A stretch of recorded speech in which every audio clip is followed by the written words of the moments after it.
పులిని వేటాడే పెప్పులని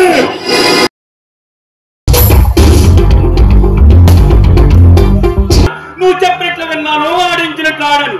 ఎంతకాలం అని ఈ చీకటి బతుకు బతుకుమంటావు? అందుకనే వెలుగు కోసం ప్రయత్నిస్తున్నాను.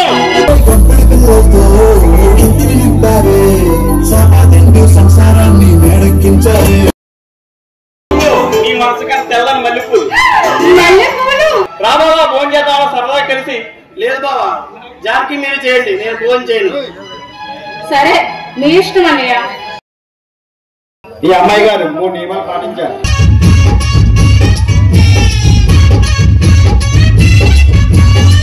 మొదటి నియమం, పెళ్ళైన 3 సంవత్సరాల వరకు మనం ఎటువంటి పిల్లలకి కనకూడదు.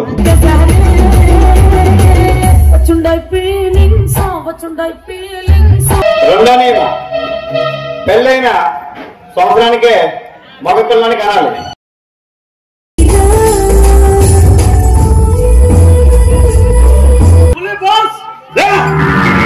పిండి చేయగా పరాక్రమవంతుడైన బాస్ వాళ్ళ చేతికి చిక్కితే ఎంతటి చచ్చివర్తను మోసుకొచ్చిన ఈ చెత్త బదులు ఏదో కూడా వాగుతున్నావు. కనీసం వాడిని ఎదిరించి ఇప్పుడు నిజం చెప్పకపోతే మిమ్మల్ని కూడా నిలువుగా కాల్చి పారేస్తాను. మర్యాదగా నిజం చెప్పండి. నువ్వు పొందవలసిన భోగ భాగ్యాలు మరెన్నో ఉన్నాయి, నువ్వు చేయవలసిన ఘన కార్యాలు కూడా మరివన్నీ ఉన్నాయి. వెంకటి ఈ వచనం లోపల భద్రం చేయి. నేను ఒక అందమైన అమ్మాయిని ప్రేమించాను, కానీ ఆమె నన్ను తిరస్కరించింది. అవమానంతో నా మనసు అగ్నికలంలా కాలిపోతుంది. కసితో నా నరాలు పట్టుకుంటే అధికారం కోసం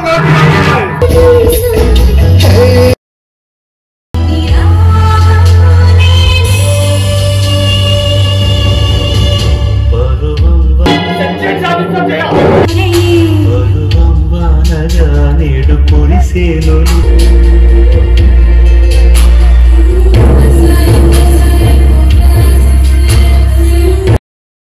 సరే మీరు చేస్తున్నాంటే నేను ఇప్పుడే అలాగే మా ఫ్రెండ్ లాభాలు తెలుసుకొస్తాను. ఆ రోజు నా చెలికిచ్చిన మాట నాకు ఇంకా గుర్తు పెట్టుకున్నానమ్మా.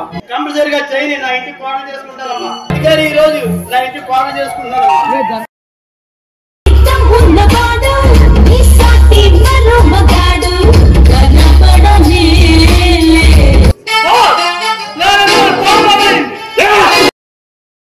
పడుకున్నదే నీ సరుకు ప్యారుమని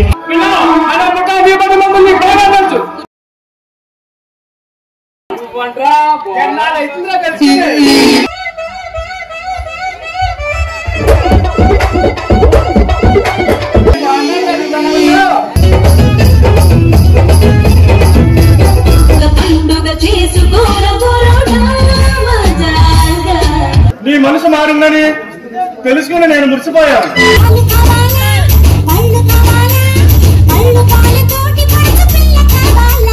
బాగానే ఉన్నారు కానీ పిల్లలు బాగున్నారేట్రా? నాకు పెళ్ళి ఎప్పుడైందిరా?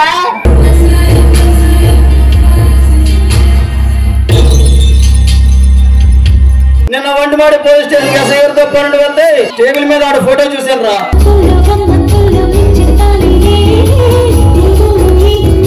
ఎందుకంటే నేను కవల పెళ్లి కంటాను కనుక. రాక్షసుడి సైతం మట్టి కనిపించగా చట్టం ఎలా ఉంది? వచ్చిందయ్యా వయ్యారి.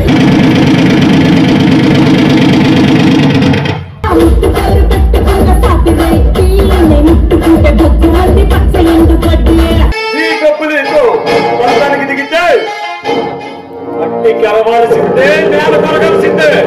ఇది చెప్పి ఈ వేడి రక్తంలో నా జానకి పాదాభిషేకం చేస్తాను.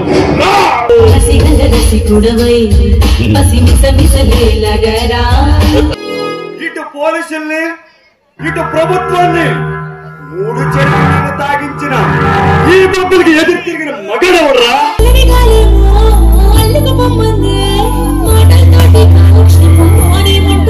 నిన్నెవరు కాపాడలేరు.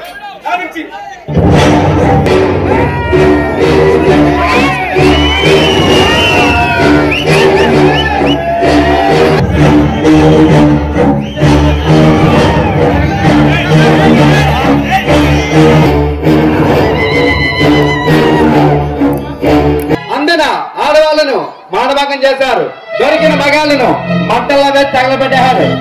ఏదో సొల్లాపి భావన ఎక్కడ పొందించావో చెప్పు. పాతి